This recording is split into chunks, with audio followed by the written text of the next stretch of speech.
সুন্দর দেখো তুমি এখানটা একটা পুঁতি দিতে হবে মাউল চেয়ার কোলে আনে কোচে হলদে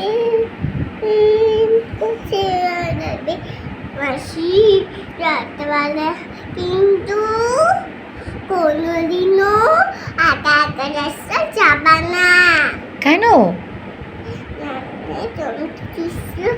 ধরে নিয়ে যাবে দুষ্টু লোক ধরে নিয়ে যাবে? হ্যাঁ তোমাকে আমাকে? ঠিক আছে, যাব না। তুমি আমাকে নিয়ে যাবা তো? ঠিক আছে, মা নিয়ে যাবে? ঠিক আছে। তোমার ছবি আঁকাটা হলো? না এখনো হয়নি? আগে দাও তবে আমি তোমাকে ডিস্টার্ব করতে পারি না এখানে একটা পাচ্ছি তবে হয়ে গেছে, ছবি আঁকা হয়ে গেছে, শেষ।